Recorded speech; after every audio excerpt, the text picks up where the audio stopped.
Hey kids, let's talk about the good old days, growing up in Idaho. Hello everyone, and welcome to the last show in the series of Harry Hicks's young life, growing up in Idaho. Yesterday, April 19th, marks the 84th anniversary of Harry and Doris Hicks, and this is the story of how they met. We begin with 18-year-old Harry in the dance hall in Salmon, Idaho, standing around with all of his buddies.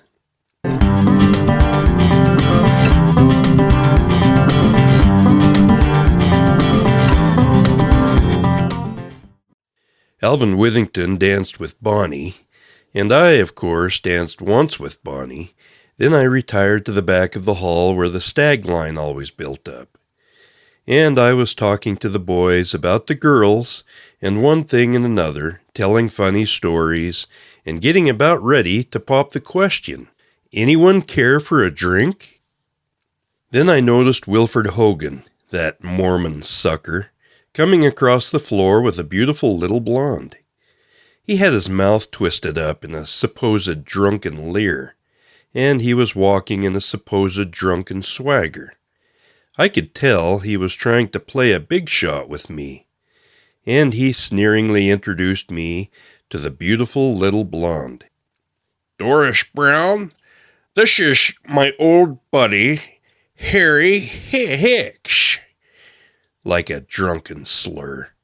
I gave him one look, and I saw no more of him as I gazed on the little blonde. He fell completely out of my gaze. Doris said, "You're the hardest guy to catch up with. I've been hunting you for 3 weeks and trying to get an introduction to you. I'm sure pleased that I finally caught up with you and got someone to introduce us." I stammered and stuttered.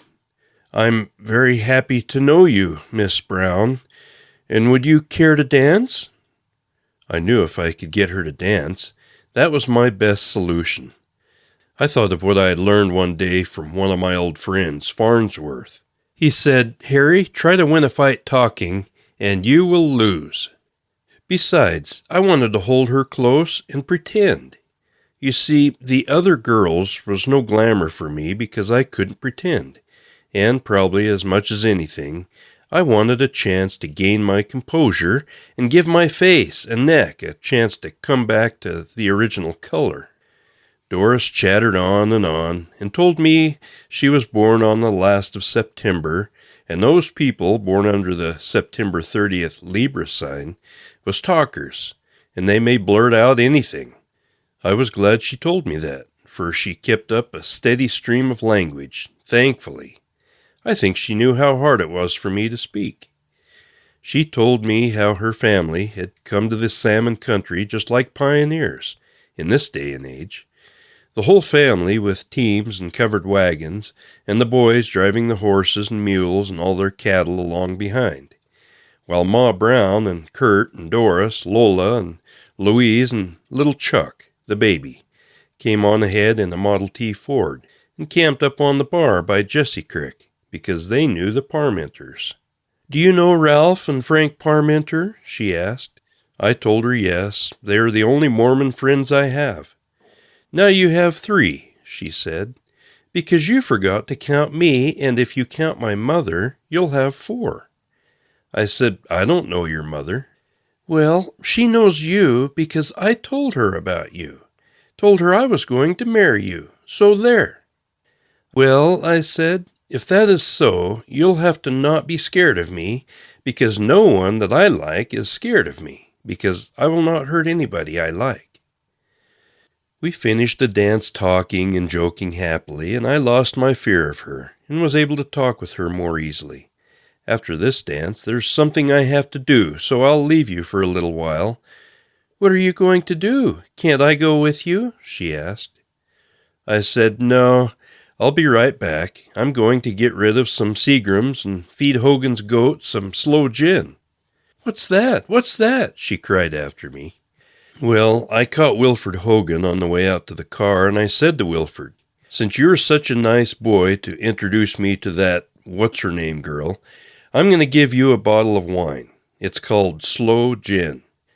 You got to drink a lot because it's slow to take hold. I figured since you're drinking anyhow, it won't be noticeable the way you can hold your liquor. So I gave the fifth of slow gin to Hogan, and taking the Seagrams out of my pocket, I passed it to Alvin and told him I didn't want it. I was going to sit in the car all evening with the girl, and when he wanted the car, we would all go home. Then I went back to see if the beautiful blonde Doris was just teasing me or not. She was waiting for me and consented to go out and sit in the car and get acquainted. Just at that time, the band played The Waltz You Saved for Me. We danced it, holding each other closely. Then I loved her and remembered my prayer, or I asked God if he would send me an angel. And as we went out the door arm in arm, I saw Wilfred Hogan swilling that slow gin like it was going out of style. I thought to myself, I'd hate to have your head in the morning. That song, The Waltz You Saved for Me, became Doris's and my dance ever after. We sat in the car and talked, and when Alvin came out to take Bonnie home, we got out and I walked Doris home, after having a hamburger, about all I could afford at that time. We talked all evening about horses and dogs and cattle. She was one of a family of 8 and a cowpuncher's daughter. She told me about the bull pastures over in Wyoming, and her father and mother, and especially how proud she was to be a good Mormon. And I was to be a pretty good Mormon too, but it was to take 50 years to do that. I guess you can say we had a usual courtship of 2 people very much in love. The thrill of the first kiss, it has never worn off. The first time I accidentally brushed my hand against her breast, and many loving, tender times that was to be ours through the years. Well, we met on Thanksgiving and had our first date on Christmas. When I was to meet her mother and father, she said, "This is the man I'm going to marry." And that's before we ever talked about marriage, since the first time she spoke of it. Her mother, Mrs. Brown, was making carrot pudding for Christmas dinner, and insisted that I take a bite. It was an old family favorite, not unlike plum pudding. I have since learned to like it very much, and my wife carries on the tradition, although hers is some sweeter than that pudding of Ma Brown's. She treated me very reserved and quiet, and I was mannerly and polite. She gave me a taste of that pudding. Although it was not quite sweet enough for me, I said it was very good. The Browns' house had a very peaceful atmosphere. Just the mother, my girl, and the baby on the floor. But Doris kept up a very interesting conversation about the family and their likes and dislikes. I could tell that she worshipped her father, as she had a father image of him ever after. It seems that day her father was up to the timber, getting a load of wood, and they were expecting him back at any time. It was early in the evening when he finally came in, and she immediately threw herself in her father's arms, and he was very boisterous, and began to tease her and play, like fathers play with their daughters, fun but reserved. I expect she was showing off for my benefit. Finally, her brothers, Scott, Jim, Larry, and Dale, came in. After they all took a turn at teasing her or pinching her, I noticed they were all a quite loving family and didn't care who knew it. But I noticed the boys all reserved the dignity of their sister, although their teasing seemed to anger her somewhat. I knew it was all a put-on. Then she formally introduced me to her father as Boone Brown. His name is really Achilles, but folks call him Chill or Boone. It seems he had earned the name of Boone because the family thought of him as a frontiersman. Then she introduced me to her brothers. There was Scott, Jim, Larry, and the small one about 8 or 9 years old. Then her dad Chill said, "Now, to go with my daughter, you got to whip me, or Scott, with the boxing gloves." And Jim immediately brought a pair out to me. It seemed that this was his way of getting acquainted. This whole boxing idea pleased me to no end, as I was proud of my ability, and was only happy to show Doris how good at fighting I was. I grinned and laughed all over to scare them, and even did some fancy footwork, and boxed a few steps, and flicked my nose like boxers do. I chose to fight Scott, as they knew I would, because it would not do to take a chance on making a fool of her dad, and I knew she would only make fun of Scott. Scott was a husky boy, just a little shorter than I, about the same weight, and quite a harmful-looking gent. He had a slight overbite that made him look like a bulldog. I was laughing and grinning and acting as though I was anxious to get the gloves on, like I was a little punchy. "I'll fight Scott, I said, and the other boys was helping Scott get the gloves on. Grinning all the time like the cat that got the cream, I knew what they were thinking. "We'll show this Idaho feller how we grow 'em over in Wyoming." Well, we started in, I sparring around the floor a little to let Scott set the pace. I always let the other man set the pace, so I'll know how hard to hit. I actually never hit anyone as hard as I could. It would probably kill him. Anyway, Scott began like he was going to finish me up quick, swinging as hard and as fast as he could. That is the easiest kind of fighter. I could not take the same procedure, as if I did, I would down him in one flurry. So I decided to keep him pushed off and let him hit nothing but arms and elbows, which he did. I speared him with an easy left once in a while to spur him on, and as I expected, he soon tired and set into swinging harder and harder. Then I made him furious by stepping by his right side when he would miss me on the inside, by a big haymaker right, and stepping behind him, turning at the same time, I would tap him on the shoulder or the back of the head and say, "Here I am." That really flustered him. Well, Scott never laid a glove on me. I boxed and fought a lot in the CCC camps, where I would meet all comers every eve, and I never lost a fight. I could duck inside of pretty much any blow, and if I could see that I was going to take a blow, and if I could see it was going to be a hard one, I would get close up to the blow so it was not at the furthest reach when it hit me. This will ruin the effect of any good punch, as any good boxer knows. I could be quite a clever boxer for a short time, but actually I would soon get disgusted with the dancing and toe work and pecking at someone like a ballet dancer. It was actually more to my liking to be a straight-up bare-knuckle fighter and be forceful. I would make feints or back off, and was up to something to get an opponent to set a pattern. Then bingo, I'd suddenly break that pattern. I invented what they called Harry's corkscrew. I'd throw that 4 to 5 times. It would do no harm to anyone. Then I would start another one, but I'd let my arm fall to my side and bring a hard uppercut to their solar plexus, or right near under the heart. I knew how to throw an effective punch, and every punch I threw, you could peg a name on it, and it was effective. Poor old Scott never had a chance with me, but that day I let him off fairly easy.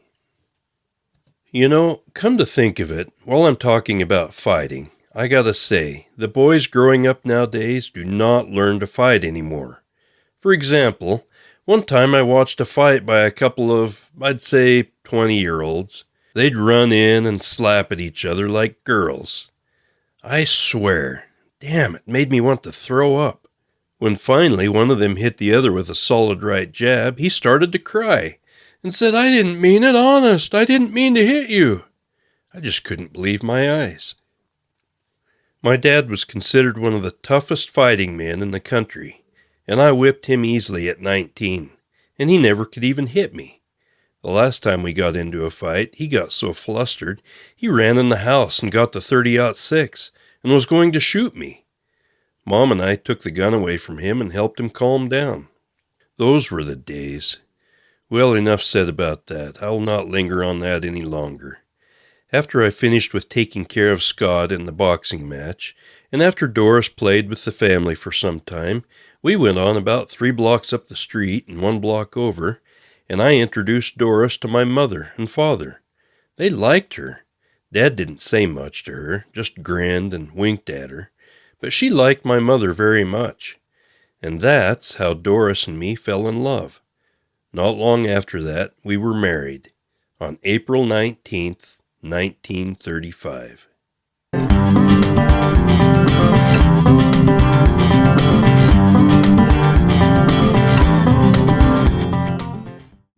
I love this story.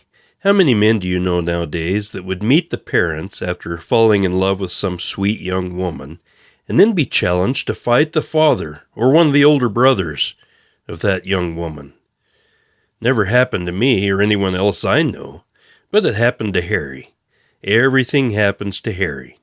And this finishes the story of Harry Hicks growing up in Idaho. You know, I remember sitting in Grandpa Hicks's living room as we watched the great Muhammad Ali. Grandpa figured Ali was the greatest, just like Ali figured. And who was I to argue? He really could box. As we sat and watched, Grandpa would analyze every single move Ali made and let me know if he approved of it or not. As I mentioned earlier, Grandpa was the champion boxer of his CCC camp, and he never passed up a chance of fighting anyone. He was full of stories about beating the hell out of anyone who looked crossways at his beautiful blonde Doris, and one time he took on the famous fighting man at the state fair and beat him into oblivion, as Grandpa put it. Those were the days of heroics, when men stood on principle, and if you insulted or disrespected a man, you could usually expect to get punched in the jaw. And this wraps our show for the day. By the way, if anyone would like to have their story featured on this podcast, Growing Up in Idaho, just email me the script with all the details. Thanks for listening.